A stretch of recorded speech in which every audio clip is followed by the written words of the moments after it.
अस्सलाम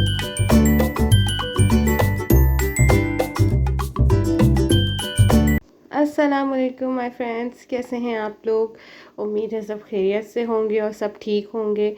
तो आज जो मैं आपके साथ रेसिपी शेयर करूंगी, मेरी अपनी बहुत फेवरेट रेसिपी है मलाई बोटी की रेसिपी। और इसके इंग्रेडिएंट्स ये रहे, जल्दी से पॉज करके नोट डाउन कर लीजिए। और यहाँ मैंने 500 ग्राम चिकन ली थी। 1 टेबल स्पून बड़ा मैंने अदरक लहसुन का डाला। 1 टेबल स्पून बड़ा मैंने ग्रीन चिली का पेस्ट डाला है, क्योंकि ये जो है वाइट होता है, मलाई बोटी है तो वाइट सारा मसाला डालेगा। तो इस वजह से यहाँ मैंने 1 बड़ा चम्मच जो है नींबू का रस डाला है। और यहाँ मैंने 1 छोटी चाय की चमची नमक डाला है। नमक बहुत देख के डालना है, क्योंकि बहुत ज़्यादा फिर नमक तेज़ होने का डर होता है। यहाँ मैंने 1 छोटी चाय का चमचा सफ़ेद मिर्च डाला है और 1 छोटी चाय का चमचा काली मिर्च डाला है। और यहाँ ये जो है मैंने गरम मसाला डाला है 1 छोटी चाय का चमचा, और इसके साथ ही ब्लैक पेपर डाल दिया था। यहाँ मैंने 1/3 कप जो है वो 3 बड़े खाने के चमचे दही डाला है।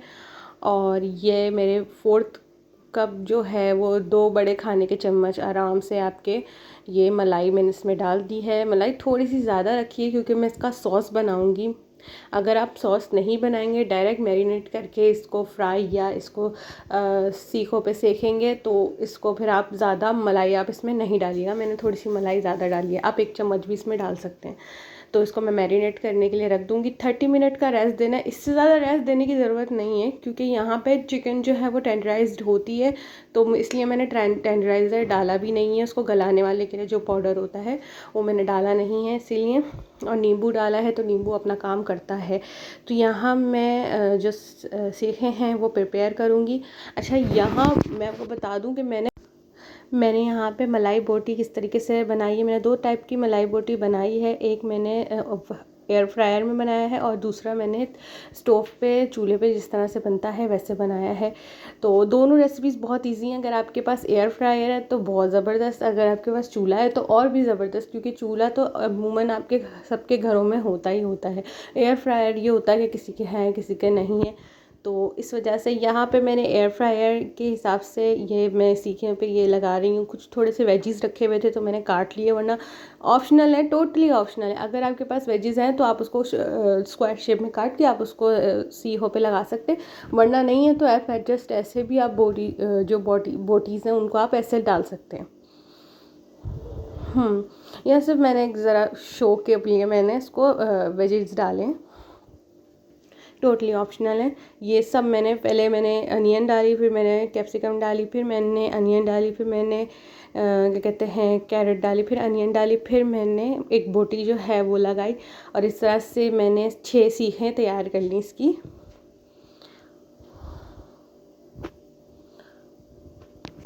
तो मैं यहाँ आपको बता दूँ कि अगर आपने मेरे चैनल को अभी तक सब्सक्राइब नहीं करा तो जल्दी से सब्सक्राइब कर लीजिए, और बेल के आइकॉन को भी क्लिक कर दीजिए, क्योंकि मैं वीडियोस जो है एवरी 2-3 डेज़ के बाद डाल रही हूँ।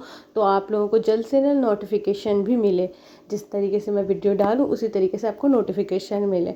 और दूसरा ये कि कमेंट ज़रूर करें, सजेशंस ज़रूर इंपॉर्टेंट है। ज़रूरी नहीं है कि आप गुड सजेशंस ही करें, अगर आपको पसंद नहीं आई है जो चीज़ आप वो भी सजेशन में लिख सकते हैं कमेंट में। और दूसरा ये कि आप लाइक ज़रूर करिएगा, अगर आपको पसंद आई है तो लाइक करें, कोई ज़बरदस्ती नहीं है। लेकिन अगर आपको पसंद आई है रेसिपी तो आप प्लीज़ लाइक करें एक।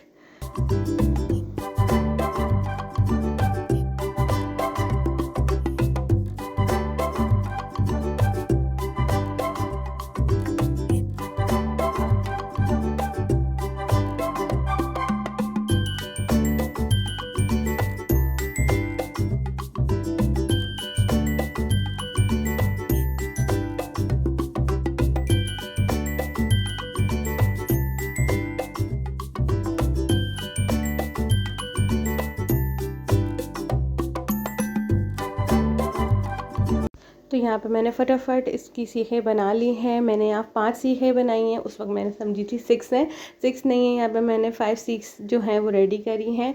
और बाकी जो 3 सीखें हैं वो मैं स्टोव पे बनाऊंगी, इसलिए वो मैंने अलग बना के रख दी थी। ये मेरी 3 सीखें हैं जो मैंने स्टोव के लिए बना के रखी हैं। अच्छा, यहाँ पे एक गड़बड़ हो गई है। अगर आपके पास स्टील की छोटी सीख्स हैं तो स्टील की सीख्स में ही लगा दीजिएगा, क्योंकि मैंने ना ये लकड़ी की सीख्स जो हैं स्टोव पे रख दी थी, जो कि जल गई थी। मुझे आइडिया नहीं हुआ कि ये स्टोव पे रखने से जल जाएंगी, क्योंकि ज़्यादातर मैं जो लकड़ी की जो स्टिक्स होती हैं वो मैं तलने वगैरह में, फ्राई करने में इसमें वो यूज़ करती हूँ। अच्छा, यहाँ मैंने इसको लगा दिया है सीखों को अपनी एयर फ्रायर ओवन में।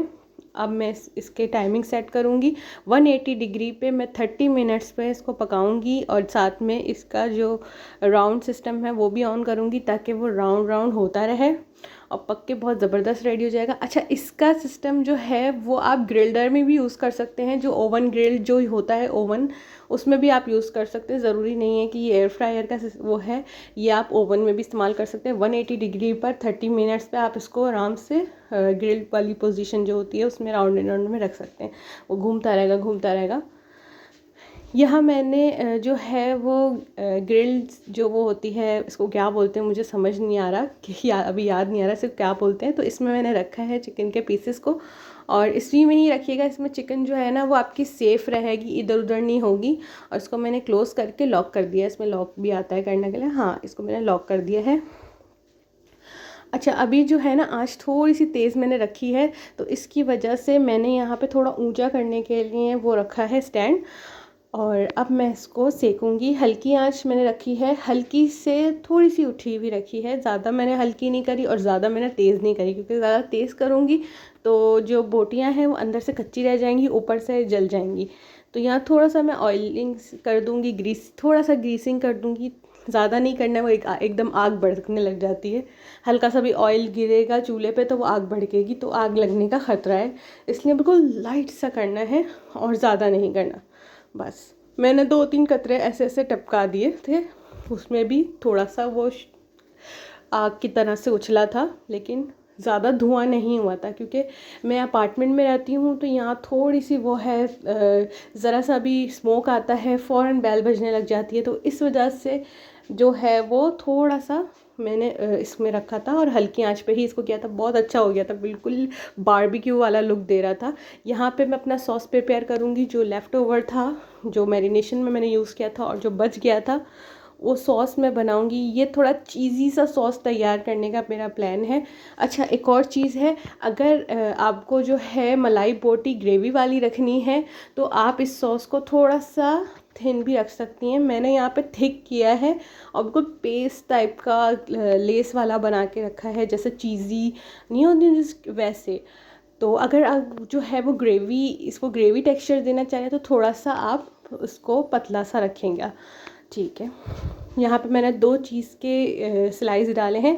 ये क्रीम चीज़ जो होती है, प्रोसेस चीज़ जो होती है, वो मेरे पास पड़ी हुई थी। अगर आपके पास स्लाइस चीज़ है या श्रेडेड पिज़्ज़ा चीज़ है, वो भी आप इसमें ऐड कर सकती हैं। बहुत अच्छा सा लुक देता है, बहुत अच्छा टेस्ट देता है। मेरे पास अभी फ़िलहाल ये था तो मैंने ये डाल दिया। ये टोटली चीज़ वाला केस आप लोगों के ऊपर ऑप्शनल है कि आप कोई सी भी चीज़ इसमें आप यूज़ कर सकते हैं। मैंने यहाँ पे जो मेरे पास अवेलेबल थी मैंने वो यूज़ करी, और इससे वाकई बहुत ज़बरदस्त और बहुत क्रीमी और चीज़ी सा फ्लेवर आता है इसका।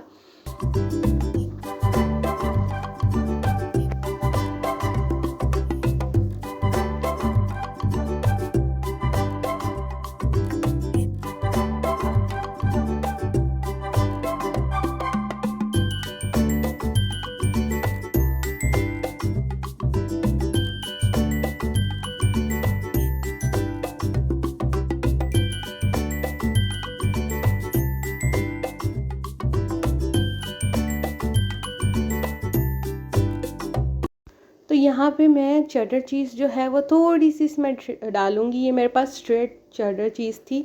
चेडर चीज़ जो होती है ना, वो आपकी जो डिश है ना उसमें ना एक लेस और तार टाइप का टेक्सचर पैदा करती है। सिर्फ मैं इस वजह से मैंने थोड़ी सी इसमें 1 टेबलस्पून चेडर चीज़ डाली है, ताकि वो तार वाला एक टेक्सचर आता है ना, जैसे पिज़्ज़ा में भी आता है, वो एक टेक्सचर इसमें आ जाए।